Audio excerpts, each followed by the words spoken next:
You will hear a number of different recordings, and you will have to answer questions on what you hear. There will be time for you to read the instructions and questions, and you will have a chance to check your work. All the recordings will be played once only. The test is in 4 sections. At the end of the test, you will be given 10 minutes to transfer your answers to an answer sheet. Now turn to Section 1. Section 1. You will hear a telephone conversation between a travel company employee and a customer. First, you have some time to look at questions 1 to 5.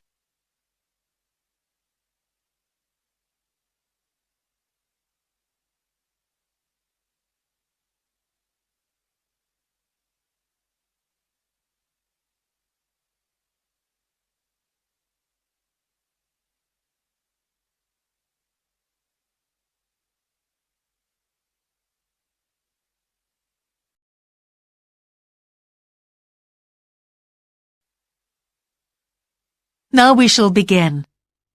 You should answer the questions as you listen, because you will not hear the recording a second time.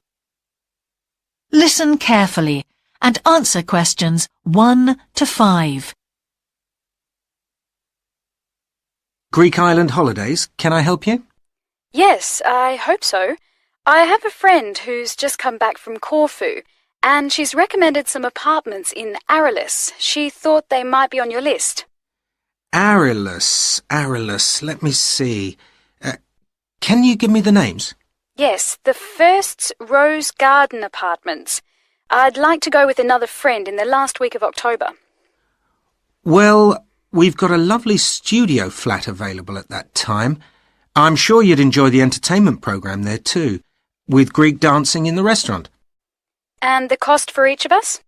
£219. That sounds very reasonable. I'm just jotting down some notes. Now, the second one she mentioned was called Blue Bay. Blue Bay. Yes, in fact, that's very popular, and it has some special features. Really? The main attraction is the large swimming pool with salt water. Much healthier, I understand. That's right. And it isn't far from the beach either, only 300 metres. And only around half a kilometre to some shops, so you don't have to be too energetic. Is it much more expensive than the first one? Let me just check. I think at the time you want to go, it's around £260. No, £275 to be exact. Right, I've got that. Now, there are just 2 more apartments to ask you about. I can't read my own writing. Something to do with sunshine, is it? I think you meant the Sunshade Apartments. They're on a mountainside. Any special features? Yes, each room has its own sun terrace, and there are shared barbecue facilities. Ooh, sounds lovely. Yes, it is rather well equipped. It also provides water sports. It has its own beach. There are facilities for water skiing. Any kite surfing? My friend's quite keen. Not at the hotel, but I'm sure you'll find some in Arillis. There's also satellite TV in the apartments. And how much is that one? £490 with 2 sharing. You mean £245 each? I'm afraid not. Each person has to pay that amount, and there must be at least 2 in an apartment. Oh, I don't think that would be within our budget, unfortunately. And the last one sounds a bit expensive too. The Grand? Actually, it's quite reasonable. It's an older style house with Greek paintings in every room and a balcony outside. Sounds nice. What are the views like? Well, there are forests all round, and they hide a supermarket just down the road, so that's very useful for all your shopping needs. There's a disco in the area too. And the price? £319 at that time, but if you leave it till November, it goes down by 40%. Too late, I'm afraid. Well, why don't I send you a brochure with full details, Miss... Nash. But don't worry about that. I'm coming to Upminster soon, and I'll call and get one. I just wanted to get an idea first. Well, that's fine. We've got plenty here when you come. Before you hear the rest of the conversation, you have some time to look at questions 6 to 10.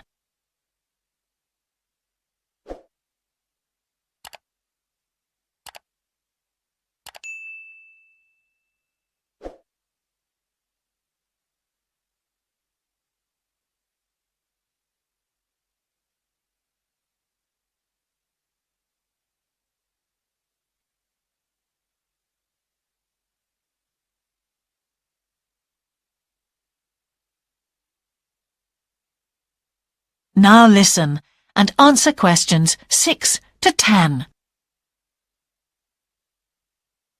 If you've got a minute, could I just check a couple of points about insurance? I got one policy through the post, but I'd like to see if yours is better. Fine. What would you like to know? Well, the one I've got has benefits, and then the maximum amount you can claim. Is that like yours? Yes, that's how most of them are. Well, the first thing is cancellation. If the holiday's cancelled on the policy I've got, you can claim £8,000. We can improve on that, Miss Nash. For Greek island holidays, our maximum is £10,000. That's good. Of course, our holiday won't even cost £1,000 together. It's still sensible to have good cover. Now, if you go to hospital, we allow £600. Yes, mine's similar. And we also allow a relative to travel to your holiday resort. My policy just says their representative will help you. You can see there's another difference there. And what happens if you don't get on the plane? Nothing, as far as I can see on this form. Don't you have missed departure? No, I'll just jot that down. We pay up to £1,000 for that, depending on the reason. And we're particularly generous about loss of personal belongings, up to £3,000, but not more than £500 for a single item. Then I'd better not take my laptop. Not unless you insure it separately. OK, thanks very much for your time. You've really been helpful. Can I get back to you? Your name is... Ben Ludlow. That's Ludlow. I'm the assistant manager here. I'll give you my number.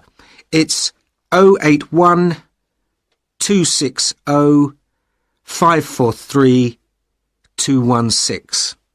But didn't I phone 081 260 567 294? That's what I've got on the paper. That's the main switchboard. I've given you my direct line. Right. Thank you very much for your time. That is the end of section 1. You now have half a minute to check your answers.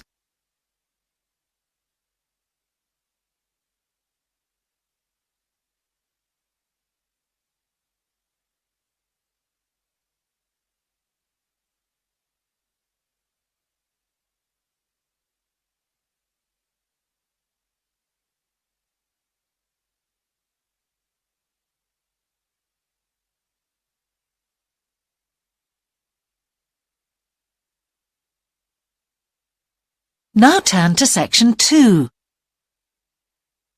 Section 2. You will hear a talk on local radio about a children's theme park. First, you have some time to look at questions 11 to 13.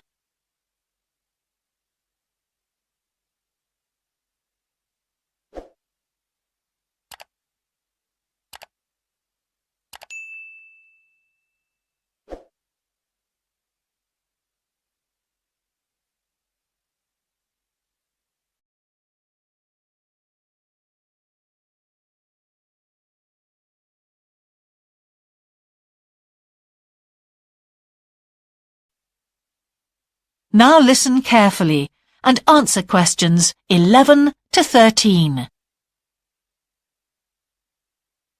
For the second in our series about locally run businesses, we meet Simon Winridge, co-founder of the hugely successful Winridge Forest Railway Park. Welcome, Simon. Now, perhaps you can begin by telling us a little bit about how it all started. Well, during the 1970s, my wife Liz and I had just acquired 80 acres of sheep farming land, and we decided to settle down and have children. Pretty soon we had a daughter, Sarah, and a son, Duncan. The place was wonderful for the kids. They particularly loved trains and gradually built up an enormous network of miniature railway track. I began to develop larger-scale models of locomotives, but we didn't think anything more of it until I went on a trip to a theme park near Birmingham and decided we could do a much better job. So we set up a small one ourselves, based on the miniature railway, and we opened to the public for just a month that year, 1984, in July, our driest month, because our children said they didn't want our guests to have a miserable wet visit. I dealt with park business and Liz carried on with the farm work. It soon became clear that we were onto a winner. We began to extend the railway track and lay it among more interesting landscape by planting trees, which in turn attracted more wildlife, and by making cuttings through the rock. Nowadays, we're open all year round, and we're pleased to say that Wimridge is one of the most popular visitor attractions in the area, with 50,000 visitors a year. 1.5 million people have been through our doors since we opened. Before you hear the rest of the talk, you have some time to look at questions 14 to 20.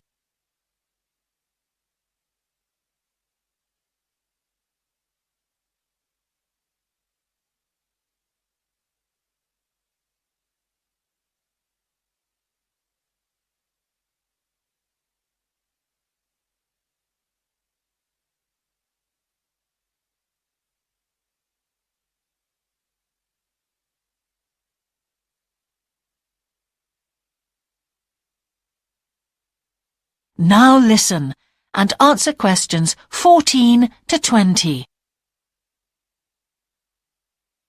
All these visitors mean we have had to expand our operation, and it's now a truly family concern. I'm near to retirement age, so I only concern myself with looking after the mechanical side of things, keeping the trains going. Liz now devotes all her energies to recruiting and supporting the large squadron of workers, which keep the place running smoothly. We're really pleased that, after some years away teaching, Sarah has now returned to the park and makes sure the visitors are kept fed and watered, which keeps her pretty busy, as you can imagine. Our son Duncan has been a stalwart of the park for the last 10 years, taking over from me in the area of construction, and I'll say a little bit more about that in a moment. And his new wife, Judith, has also joined the team in charge of retail. That's becoming a tremendous growth area for us. A lot of people want to buy souvenirs. So have you finished your development of the site for the moment? Not at all. We're constantly looking for ways to offer more to our visitors. The railway remains the central feature, and there's now 1.2 kilometres of the line laid, but we'd like to lay more. Because of the geology of the area, our greatest problem is digging tunnels, but we're gradually overcoming that. We're also very pleased with a new installation of the go-kart arena, which is 120 square metres in area. Again, the problem is the geology. We had to level the mounds on the track for safety reasons. We wanted to enable 5 to 12-year-olds to use the go-karts. And the main attraction here is the Formula One kart. We've known fights to break out over who gets it. And then, finally, to our most recent development, which is the landscape swimming pool. That is the end of section 2. You now have half a minute to check your answers.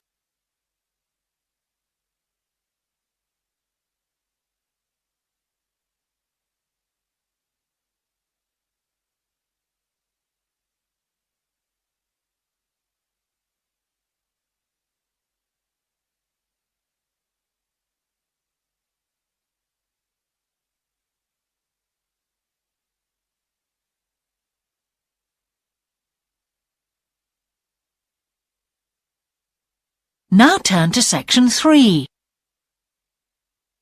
Section 3. You will hear a geography student called Caroline discussing her dissertation with her tutor. First, you have some time to look at questions 21 to 23.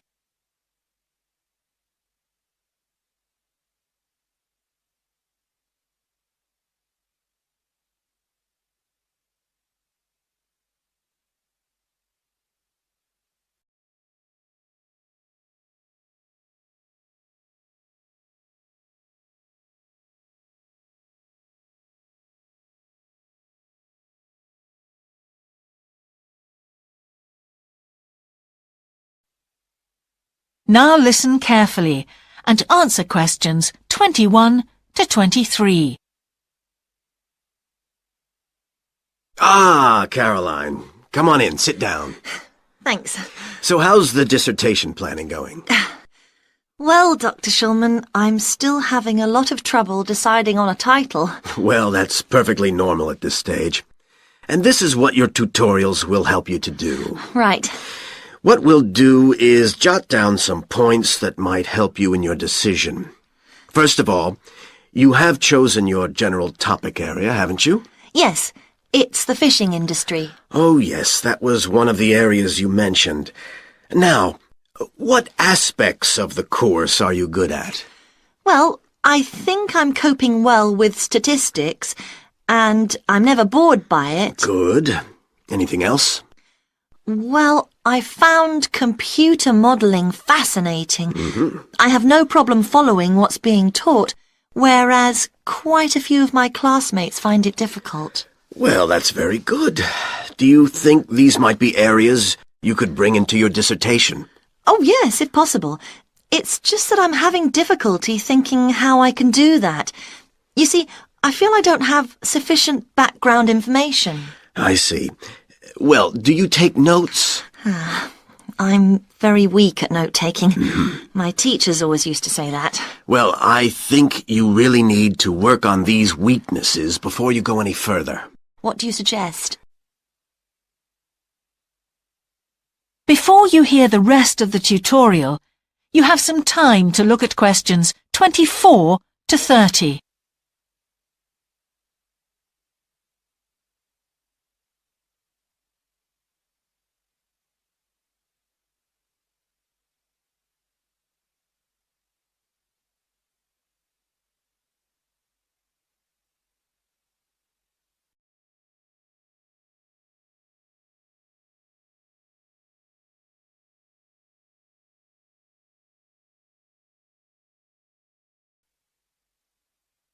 Now listen and answer questions 24 to 30.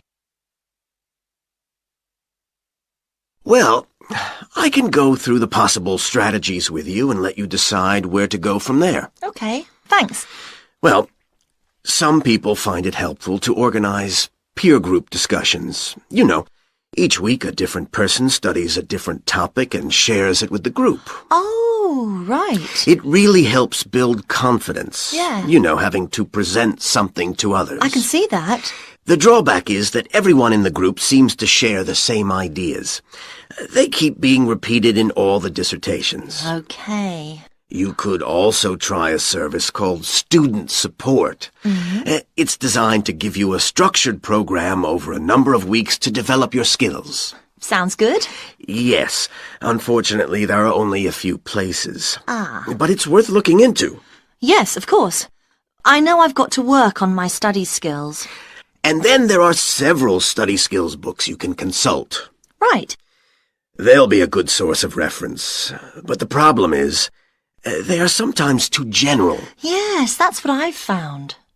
Other than that, I would strongly advise quite simple ideas, like using a card index. Well, yes, I've never done that before. It's simple, but it really works because you have to get points down in a small space. Another thing I always advise is don't just take your notes and forget about them. Read everything 3 times. That'll really fix them in your mind. Yes. I can see it'd take discipline, but... Well, If you establish good study skills at this stage, they'll be with you all your life. Oh, yes, I completely agree. It's just that I don't seem to be able to discipline myself. I need to talk things over. We'll be continuing these tutorials, of course. Let's arrange next month's now. Let's see. I can see you virtually any time during the week starting the 22nd of January.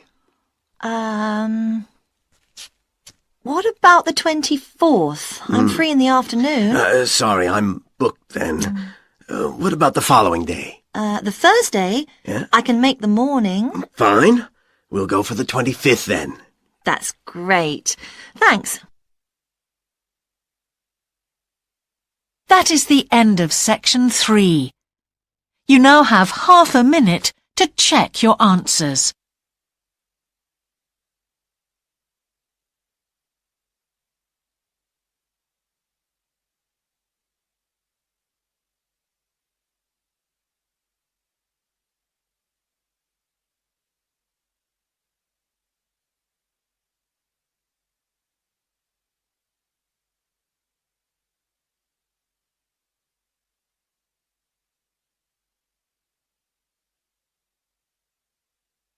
Now turn to section 4. Section 4. You will hear part of a lecture about an experimental design for a house. First, you have some time to look at questions 31 to 40.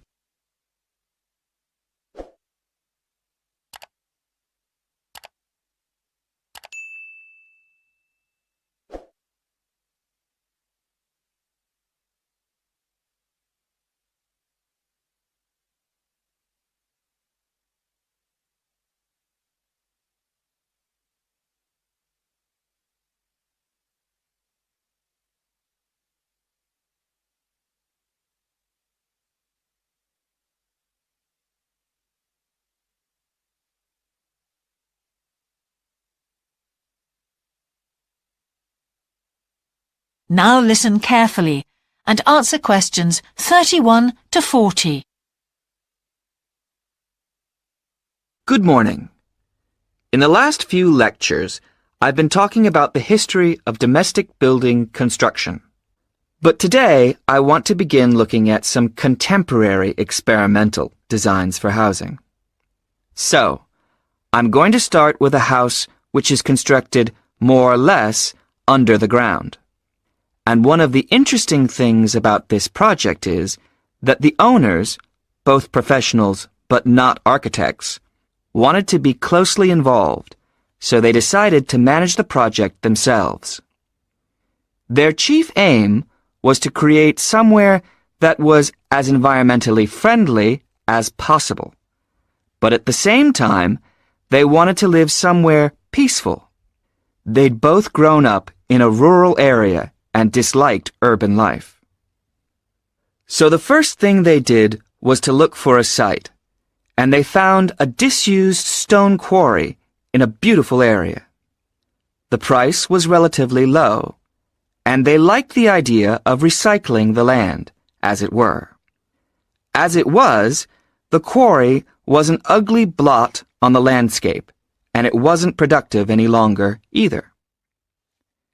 They consulted various architects and looked at a number of designs before finally deciding on one.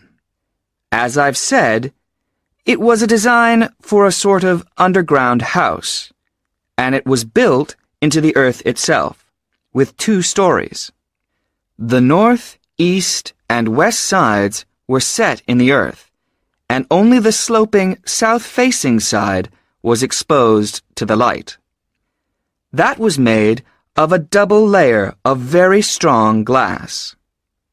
There were also photovoltaic tiles fixed to the top and bottom of this sloping wall. These are tiles that are designed to store energy from the sun, and the walls had a layer of foam around them too to increase the insulation.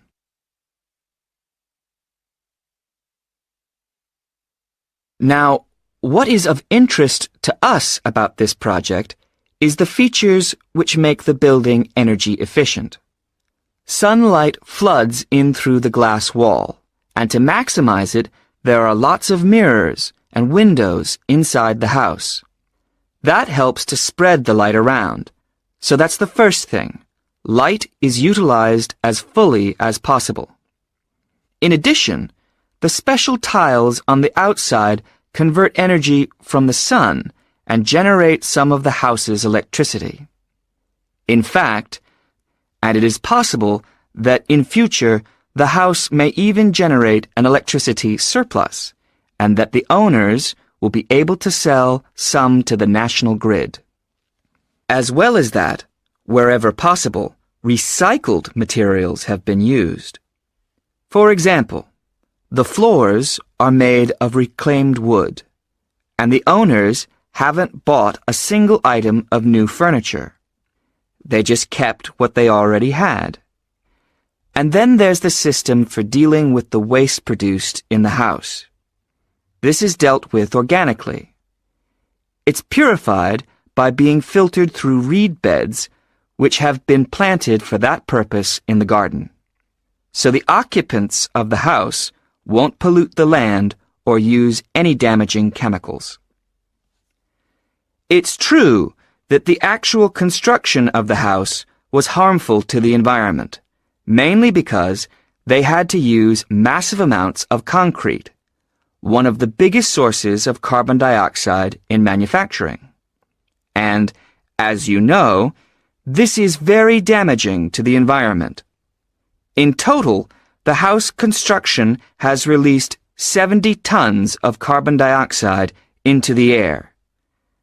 Now that's a frightening thought.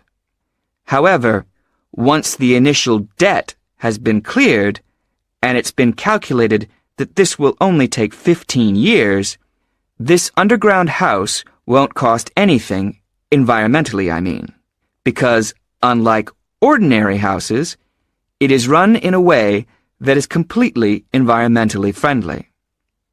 So, eco-housing like this is likely to become much more. That is the end of section 4. You now have half a minute to check your answers.